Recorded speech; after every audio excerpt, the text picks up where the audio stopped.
I was a plumbing apprentice for 4 years. At first, I liked it well enough. The days flew by. I was usually doing something different and interesting, and I was in the best shape of my life.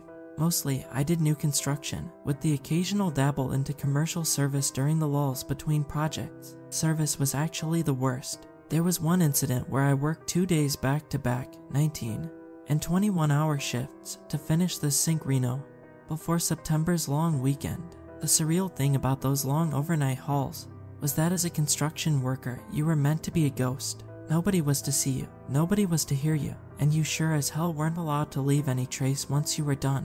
The only people we'd speak with were building operators, or the occasional security guard to check in and out of the buildings. Our company actually had a rule where we were only allowed to look at shoppers for 2 seconds at a time. There was an incident on one of those bad service gigs that I can't shake, that I can't move past. I should see a therapist, but I can't bring myself to cross that bridge, so instead I sit, mooching off my parents in their basement after I couldn't keep up with the rent of my apartment. I've been putting out applications for nearly a year after the fact, trying in vain to get anything that wasn't construction, but with no luck.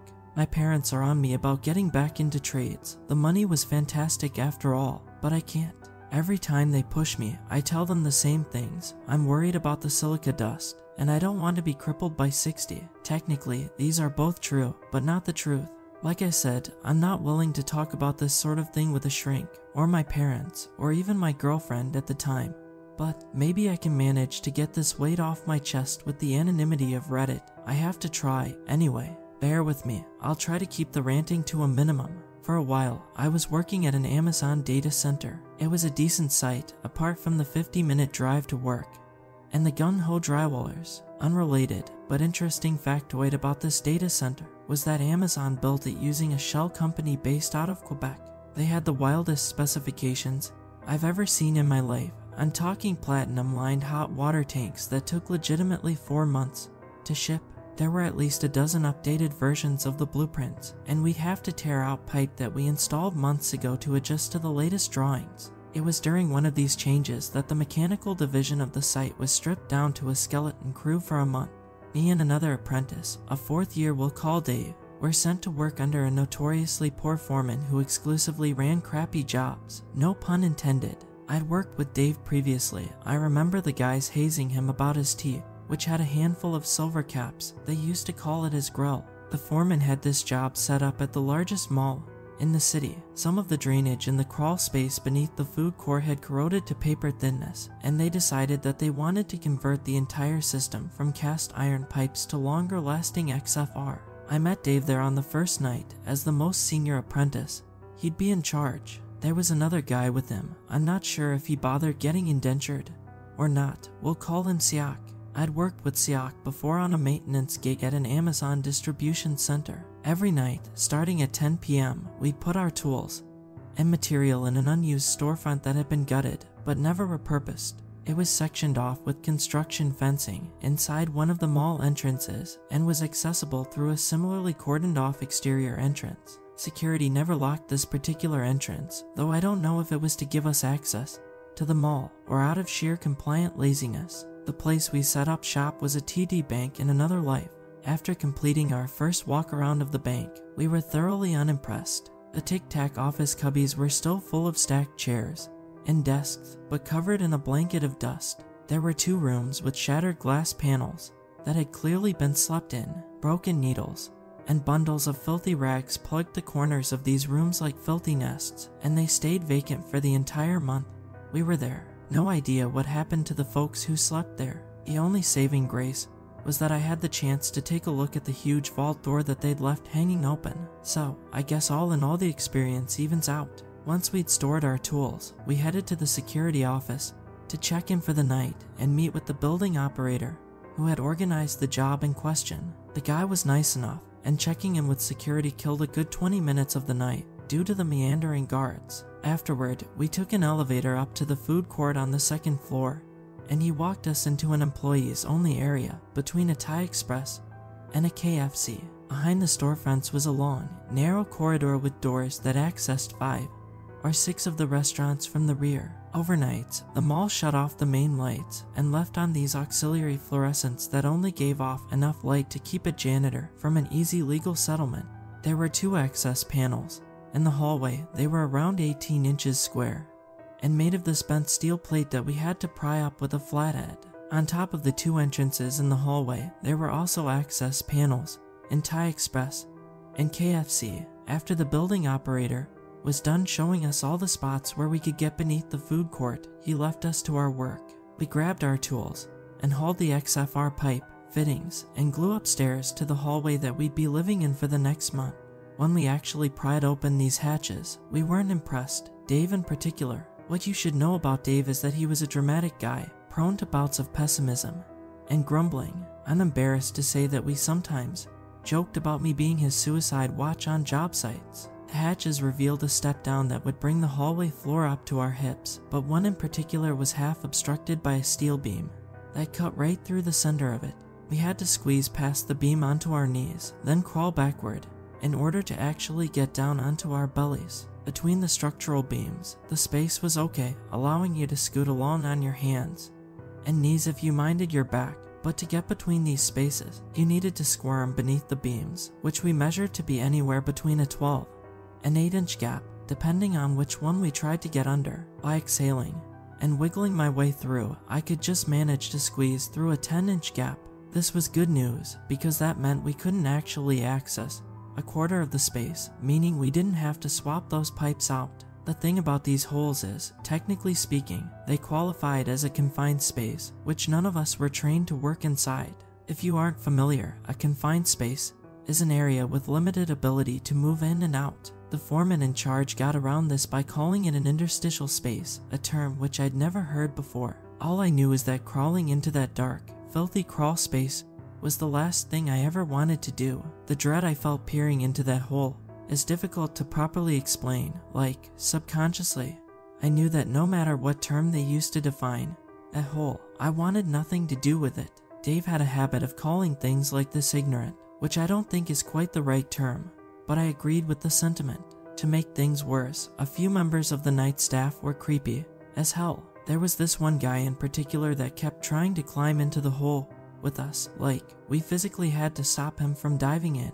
I don't know what was going on in that guy's personal life, but someone should probably check up on him. There was another janitor who would watch us from around a corner while we worked. Occasionally, when we climbed out of the hole, something would feel off, and we'd look over and see this guy peeking around the corner at us, like something out of The Grudge. On a particularly ignorant day, Dave asked the guy what the hell his problem was. The janitor didn't say a word, just kept staring, his mop clutched in his hand like a spear. I have no idea what his problem was, but the general vibe was that we were unwelcome, that this was their place, and we were somehow offending them by being there. Mostly, we tried to keep our heads down. It took a while, but we eventually settled into a routine. I would crawl ahead and dismantle the fittings and reinstall the new stuff. Dave would be behind me in the next space over, telephoning cut lengths from me to Siak, who would be waiting outside the hole with a sawzall to cut the XFR to size. At minimum, we needed to cut the lengths in half, as we could only jam a 6-foot piece down the hole at the most, and only then, if we persuaded it with our feet. This entire time we were suited up in disposable Tyvek suits and oversized plastic gloves that made it look like your hands were melting. Crawling across the floor of the crawl space would coat your belly in black, rancid grease that smelled awful, and bring you within kissing distance of several mummified mice, so we ended up rolling sheets of poly down the spaces to cut down on the stickage. More than once, if one of us weren't quite on the plastic sheet, we'd have to peel an elbow or knee off the floor with this disgusting stretchy squelching sound. We also realized that these crawl spaces were full of abandoned construction material, rusted tools, and consumables. Whoever had been in the space last hadn't wasted any time crawling out when things were wrapped up, apparently, if they'd even finished their job. Most peculiar was this heap of rags that marinated some 20 feet away from us. It wasn't accessible just yet, but more on that later. The first few days passed without any real incident, past belly aching and a sinus infection. It wasn't even an hour into the shift in question when things took a turn. I was deep in the hole beneath the KFC, pushing some of my tools in front of me and a painter's tray, as my tool bag wouldn't fit beneath the beams. I was dragging a rechargeable work light, using it to scout for dead mice and protruding nails in my path. The whole place smelt like burnt grease, and the air tasted like dust when you made the mistake of breathing. As I reached the P-trap I'd be cutting out, the light went out. Now, at this point, I wasn't really afraid so much as I was pissed off. Cursing, I shouted back to the hole for Dave to bring me his light.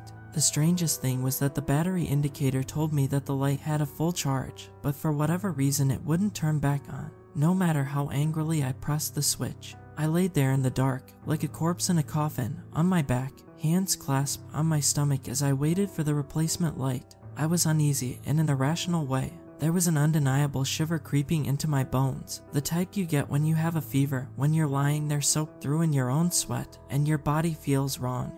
That chill that doesn't go away when you squirm.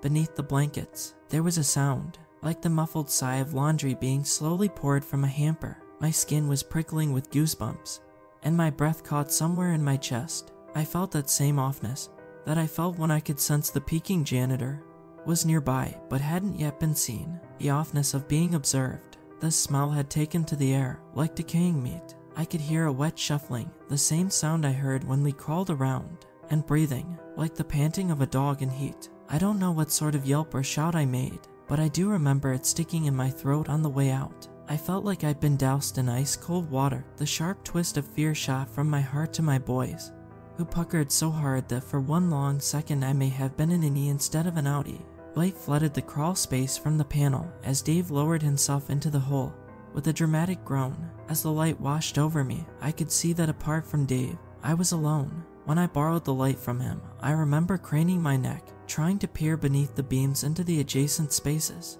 The only thing that stuck out to me was that mysterious pile of crusty rags, just a few spaces over. There's two things you never admit when you're working in trades. First, you never admit that the crew left an hour early on Friday to go for drinks.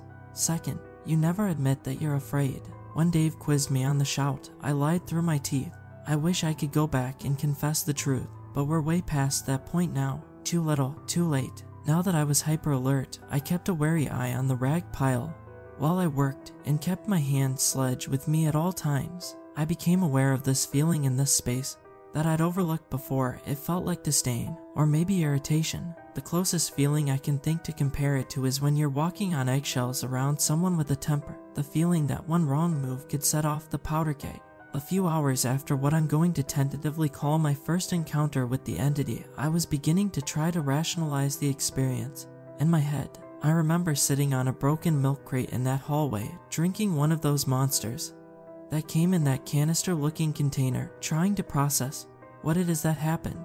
I was a pretty skeptical guy at the time, so I was exploring the possibility that I'd imagined the sound, or that it had belonged to something mechanical, like maybe one of the walk-in freezers that Thai Express had overhead. The only thing that was keeping me from fully embracing that theory was that my light had started working again. Dave had passed my light up from the hole to Siak to have a look at, and from what I heard it had turned on the second it had left the hole. At the time, I got past this by reminding myself that they were fairly cheap lights given to us as a peace offering by the foreman. It was certainly possible that it had just quit on us for a few minutes, not that that is the prevailing theory in my head these days. Around 2 in the morning, we sealed up the hole and went down for a smoke. We'd usually do some people watching at this point, but it was a quiet night for the crazies. Siak came at 2:22 to join us for a few minutes of fresh air before we headed back, carrying a length of XFR pipe each up the stalled escalators to the food court. When I crawled back into the hole, I realized our lights were missing. During breaks, we kept what tools we had sealed up in the hole so that nobody could get at them, which until now hadn't been a problem. Dave, as expected, was spitting mad and ready to pack up for the night, which neither I nor Siak had any qualms with. Not wanting to exacerbate the situation, I didn't mention the peeking janitor watching us from around his corner, chin tucked against his chest, and eyes twinkling in the shadow of his cap. The next day, we had fresh lights. Dave had called up our foreman, who had begrudgingly dropped us off a few more. The foreman wasn't thrilled with our progress. Mind you, his original work estimate was 1 week of overnight work, which wouldn't have been possible in a million years, but nevertheless the fire had been lit. and excuses would fall on deaf, self-righteous ears. Dave was vocally suspicious of the custodians to anyone who would listen, and at the time I was willing to believe it myself. There was really nobody else in the area who had access to the holes. It could easily be the man who kept trying to climb into the hole with us, with a vacant, too large smile plastered across his face, or the peeking janitor who seemed to materialize out of nowhere to glare at us from around his corner and never seemed to do any actual janitoring. Regardless, we were back in the hole and making good headway. We had been taking our lights and tools down with us on breaks to keep them accounted for, which seemed to do the trick. By the end of the week, we were done with what we could manage from that particular hole and moved on to the next one, which was further down the hallway. It was also the one that contained that mysterious heap of racks. This entrance was the worst, by far. A structural beam cut across it, nearly dividing the access by half. We had to squeeze in, feet first, and worm our way backward to get past the beam. The space also had the least overhead space. When we'd crawl around on our hands and knees, we'd get prodded by exposed screws in the Q-deck ceiling. There were racks of conduit snaking all over, which I ended up needing to wiggle my way over to get around. Some areas were so tight, I remember that I had to crawl out backwards to get free, as there was no room to turn around once I was wedged inside. If I was feeling unwelcome in the first hole, I was feeling downright vulnerable in this one. It felt like I was in deep trouble with somebody and they were in the middle of chewing me out. This hole was colder than the other, somehow. Even though both led to the same overall area, it was like descending into an ice bath. That rag pile was accessible now, but looking at it gave me this jolt of anxiety, of grim anticipation. Instinctually, I didn't want to go near it, so, naturally, I put it off until the very end. I squirmed over to the furthest corner, away from the rag pile, to take stock of witch fittings, and how much pipe we'd need to carry to get us through the remainder of the night. It was at this point I got another nasty surprise. Our old lights were here, stuffed into the corner. There was a jab of terrible disbelief in my gut as I laid there, breath misting faintly before my eyes. All three of the lights were still completely intact, as far as I could tell, but their surface was tacky with a transparent film. It was the consistency of cold syrup, cradling them in my arm. As best as I could, I made my way back to the entrance as quickly as I could. It was at this point my light began to act up. The closer I squirmed to the hole, the dimmer my light became. It had begun to flicker. By the time I'd reached the hole, I could hear that strange gasping again and the shuffle of rags not 10 feet away from me. Cold adrenaline was pumping through me at this point as I hurled the lights from the hole and began to push my way out. At waist level, I felt the hand. I shouted as it dragged me backward sharply, ripping my suit on the edge of the hole and twisting my foot sharply, nearly to the breaking point. My lower back seized from the sudden yank, where my body had snagged on the hole. I caught the edges of the hole with my arms, bracing by my armpits as it pulled again, sending another painful ripple shooting through my back and leg. Dave and Siak, now concerned, grabbed hold of me and wrenched me out of the hole together. It dropped me. I scrambled back from the hole, nursing my back with the palm of my hand, gasping and recoiling in pain. The metallic tang of blood lingered in my mouth. I'd bit my tongue when I'd been yanked backward. Despite Dave's insistence that I had just gotten caught on something, I stormed off, grabbed my tools, and limped home, leaving Siak and Dave to deal with the hole alone. When I got home, I checked myself in the mirror as best as I could. Already, an ugly purple welt had formed on my lower back where I'd been thrashed against the side of the hole. This particular injury ended up bothering me for months after the fact. It felt like I was constantly holding my breath, afraid to move. I'd started squatting instead of bending over to avoid the fireworks of pain that would erupt at seemingly a moment's notice. I don't know if you've ever had a lower back injury, but it's some of the worst physical pain that you can experience. My knee, on the other hand, had swollen up and was tender to walk on, but the worst of it subsided overnight. The next day, the foreman called me, chewing me out for walking away the night before, which Dave had faithfully ratted me out for the moment I'd left. I told him that I wasn't going back in that hole, that he'd need to send me to a different job site. That prick flat out refused, distinctly telling me to suck it up, and that I'd better get back to the mall, or start looking for another job. I wish I could say that I'd stood my ground, and told him to go fuck himself, but I just moved into my first apartment ever. Hell, I wasn't even properly moved in yet. I still slept on a mattress, on the floor. I knew that I didn't have enough money in reserve for rent if I didn't have some form of work. Caught between the threat of losing the apartment and the prospect of climbing into the hole again, I caved, on the condition that I would be the one cutting material outside of the hole. That night, I pulled into the nearly empty parking lot beside Siak and Dave's vehicles, where we usually met before the shift. Truthfully, I was slightly late and wasn't surprised to see that their vehicles were already empty. Gingerly, I carried my tools to our lockup in the vacant bank, dropped them off, and hurried to check in. When I got to security, I ended up getting an earful from the on-duty guard, a severe-looking woman in her 60s with gray hair and an impressively long philtrum. Dave and Siak had forgotten to close the panel when they'd left last night. Furthermore, they'd left material in the back hallway, a serious no-no in service. After assuring her several times that I'd left early that night but would inform the guys, I escaped up the elevator and headed to the back hallway. I was nervous, to say the least, not just because of whatever was happening in that hole, but because I wasn't great with conflict in general. Already, my stomach was churning and my mind racing with excuses and ways to diffuse the awkwardness of the incoming dialogue.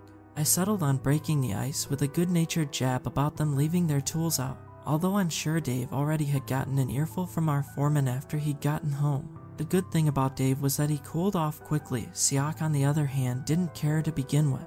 In the hallway, they'd resealed the panel and pushed our pipe against the side of the hallway, the bare minimum distance they needed to clear the hallways. Dave's pack-out was already backed against the wall and unlocked, but neither he nor Siak were anywhere to be seen. A dread crept over me, clenching my chest in its icy fist. I pulled out my phone. Pacing, I punched Dave's number into my phone, trying to fight the spindly goosebumps working their way up my spine. The call tone sounded twice, then I heard it. The muffled tone was faint and eerily chipper and coming from the hole. I remember staring at that hole long after the ringing stopped, holding my breath as it went to voicemail. I had to do something. Heart racing, I sidled up to Dave's toolbox and extracted a flathead screwdriver. I'd call emergency services once I was certain. Summoning what courage I could, I stabbed the flathead beneath the panel and lifted it clear. It was too dark to make out much from outside. I called out Dave's name as loudly as I dared.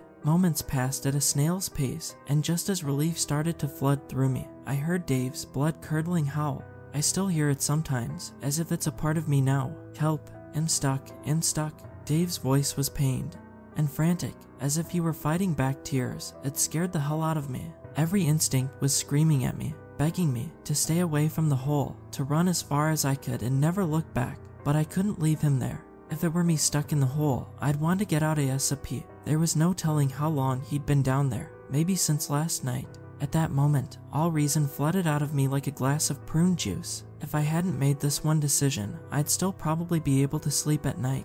I'd be able to take my eyes off the shadows. There wouldn't be any panic attacks. In short, I'd still be myself.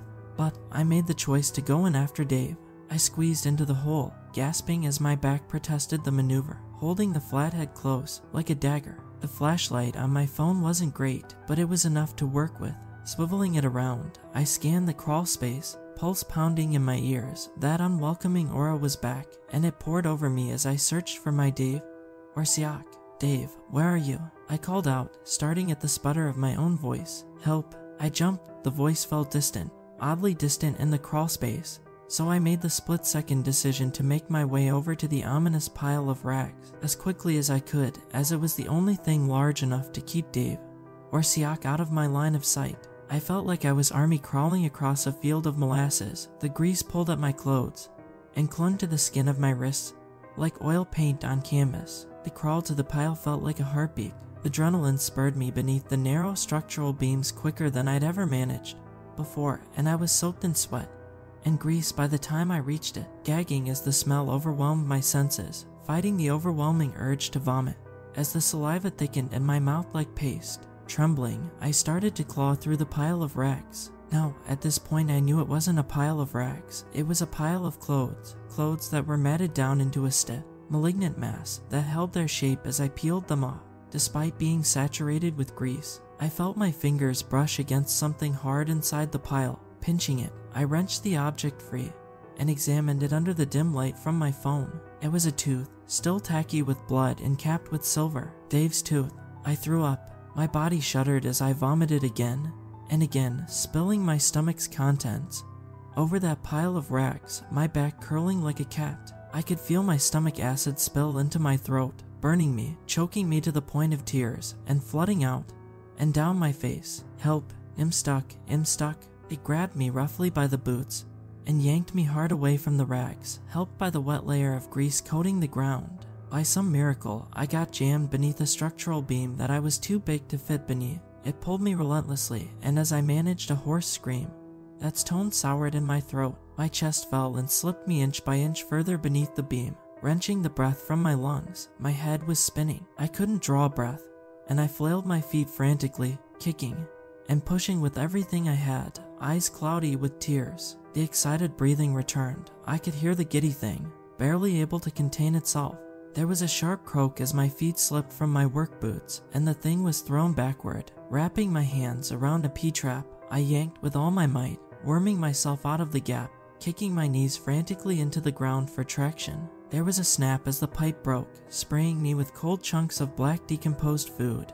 But I'd gotten myself loose enough to make a break for the panel, praying to God that I had enough time to squeeze out of the hole. I could hear the thing skittering across the floor behind me, impossibly fast. Each time it lifted one of its limbs, the semi-dried grease ripped like thin cotton. It was on me as I was nearing the light. Desperately, I managed to whirl onto my back, losing my phone in the whirl of motion. Its hands were iron around my neck, and it slammed me against the ground. Cackling in delight, my vision darkened and tunneled as I stared in horror at it, my dizzy brain trying to make sense of it. I saw two beaks, but where the eyes should have been. Its limbs were spindly, impossibly long and taut with pale skin, and its laughing mouth was wide and filled with needle-like teeth, black like obsidian, and dripping with viscous spittle. Its long, filthy nails dug into my throat as it squeezed my soft neck nearly into pulp, wringing it like water from a wet towel. I swung my arm hard at whatever it was, gripping the screwdriver for dear life, my mind screaming that they would never find my body, that my girlfriend would never know what happened to me, my family would wonder where I'd gone. On the second jab, I felt the flathead bite hard into where its ear would have been, soaking my hand in foaming blood. The howl it let out was the worst sound I've ever heard in my life. It made my ears ring and my stomach churn. My heart hurt like hell as it pounded away in my chest, and I thought I was going to have a literal heart attack just a few meters from salvation. It loosened its grip enough for me to shove it free with my legs, losing Dave's screwdriver in the process. I scrambled to the entrance and wormed my way through the opening. My back was in excruciating pain, so hot I could barely keep my eyes from rolling back in my head, and my throat was racked with a sputtering cough that made my head ache.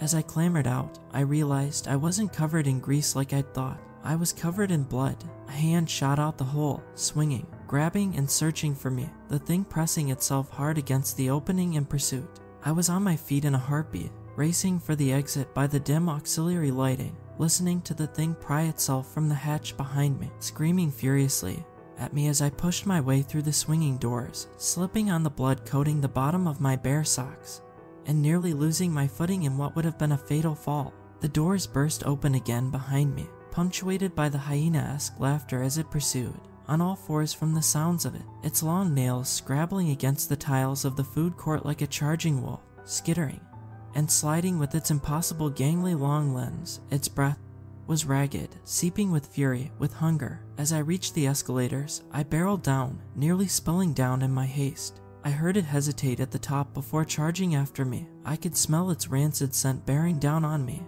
I made for the bank, exploding through the construction fencing and throwing open the glass doors, with the thing hot on my heels, biting, scratching, and howling with laughter. Broken glass bit into my socks, into the soles of my feet, adding my own blood to the cocktail. As I pounded through the debris into the dark of the bank, a plan formulating in my mind. It was just behind me. I could practically feel its hot, stagnant breath on the back of my neck, and with one last burst of adrenaline, I charged into the empty vault and yanked and shut, but it wouldn't close. It stuck, jammed on one of its horrible, pale hands. I could see its rotten nails squeezing the vault door, fresh flesh peeking out from near the cuticles, and jagged like crumpled paper. I jammed my foot against the wall and pulled hard. My back howled in pain, and my vision went black. There was a deafening squeal as the door shifted, then silence. I don't know how long I was in that vault for, waiting for that thing to get inside and throttle me to death. By all rights, I should have died in that vault, but security had found my bloody footprints on one of their walkthroughs and traced it to the vault. When they got it open, I was looking at some unimpressed police officers and the woman from the security desk. The next 2 weeks were absolute hell for me, and I don't think I slept for more than a sporadic hour or two at night. I had a laundry list of meetings, interrogations, evaluations, interviews, and the like. By the end of it all, I was more tired than I'd ever been in my life. The cops hadn't found anything in the crawlspace except for the hoarded clothing and Dave's remains, although I don't know how long they actually looked for. They never found out what happened to Siak's remains. I ended up laid off due to the murder accusations that were being flung around by the press as well as Siak's family. I had to meet with the property manager at the condo about my missed payment, and everyone I knew was bombarding me with questions about what had happened that night. It was during this stretch that I was seriously questioning my mental state. I slipped into some of the worst depression I've ever experienced. I wasn't sleeping, I wasn't washing, and every shadow looked like it was gunning for me. And the guilt was the worst part. I could have stopped both of them from going down into that hole the night I stormed off, but I didn't. The thought haunts me day in and day out, and I can't tell another soul except for you, hiding behind this username. The most troubling thing for me has been the missing thing, whatever it was. No trace had ever turned up of it that I'm aware of. The last I'd seen of it, it was in the abandoned bank. As much as I hated the thought, it could have gone anywhere from there. It could be miles away. It could have set up shop in the boiler room beneath the bank. Or more irrationally, I find myself wondering if it could have my scent, somehow. All I know, Reddit user, is that as I write this message to you, the doors are locked, the curtains drawn, and a hammer close at hand. I don't think I'll ever get back to where I was, but this has been nice. It's been reassuring to picture you as a friendly ear, nodding, and watching me tell my story, as unbelievable as it is. So, in closing, thanks. You've helped me keep the darkness at bay for just a little bit longer, and I've managed to work through some of my tangled thoughts. Take care.